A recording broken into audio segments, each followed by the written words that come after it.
This journey for me has been one of learning and has me very perplexed as to how our society could get to where it is at this present moment in time.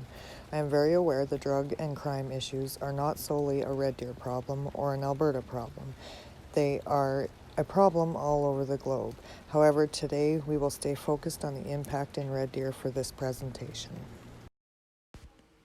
The division I see amongst people saddens me. Many of our citizens live in constant fear of being robbed, fear of being victimized, fear of a loved one succumbing to addiction. Many people have responded to their fear in anger and frustration, saying things like, "Let them die. I do not condone this. Addicts are human beings, and the facts say that harm reduction works." Sadly, I feel like Alberta has put the cart before the horse, so to speak, especially in cities like Red Deer, where an overdose prevention site was moved in and none of the citizens or businesses had any say in it. Had there been input from the community as well as an understanding or education of how these sites work, maybe things would be different, but they are not. We now have a site and we have a bigger issue. The issue I see here is a social problem, which is based around our needs as humans for safety and security. When this is threatened, we will try to survive in any way possible. This looks exactly like what we are seeing now: paintballs in Lethbridge, threats through social media, protests, vigilantism, and dehumanizing of drug addicts, etc. Destigmatizing drugs is something that may help addicts to reduce their shame, but I also worry that it could also cause dire consequence to our youth and our society. When dealing with beliefs and basic human needs such as safety and security, it's not an easy sell to change the citizens' view on drugs, especially if they have never done them or they don't understand trauma. Drugs have been illegal since 1929. That is 90 years of being told drugs are bad, drugs are illegal. It was intended to put a stigma on it so people would stay away from them. These drugs we are dealing with today are fatal. We should be more now than ever working to get them off the street and enforce the law to the fullest extent when we do catch them. This is a very complex issue and is not just health related when it comes to government. There is a major glitch in the justice system. Property crime and drug use are skyrocketing everywhere. One fuels the other. The crime funds the drugs. The police have their hands tied as they can arrest the criminals, but then they will be out usually within 24 to 48 hours. So I feel there needs to be major changes to the justice system as well before we can truly put a dent in this crisis. This is truly a cycle. Drug addicts buy drugs, then spend their time and attention focusing on how to get the next hit. This eventually leads to crimes such as property theft, fraud, etc. to pay for their drugs. Then they cash in, find their next hit, and back to finding ways to get more. By giving them a revolving door seems to me to be saying it's okay. The citizens are ultimately paying for their drugs, and the government is helping to administer the drugs. I feel we need to be cautious about excusing, assisting, and enabling self-destructing addictions. We need an intervention strategy. We don't need in-and-out rehabs. These drugs are dangerous. These drugs are apart from reality. These drugs are fatal. They are used to cover up pain. Mental health is very important when it comes to addiction, and I feel incorporating it is vital if we are going to make any headway. Giving them a place to use seems to be a band-aid solution that will eventually fall off without figuring out what's causing the bleeding. I would now like to share with you some pictures along with impact statements of some of my fellow citizens. I will then move on to some solutions we have come up with.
Hey, yeah. What do you mean?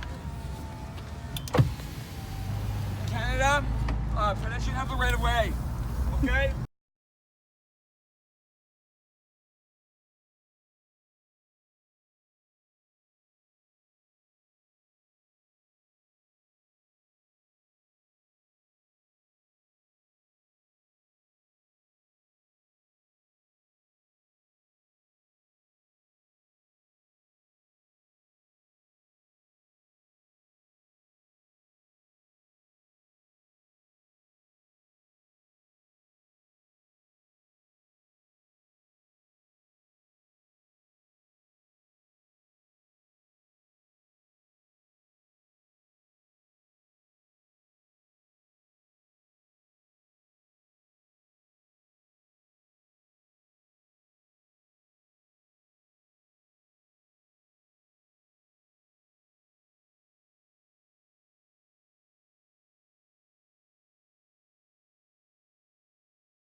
Just down to the brown dirt now, look.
We are at a time in our society where we all need to come together.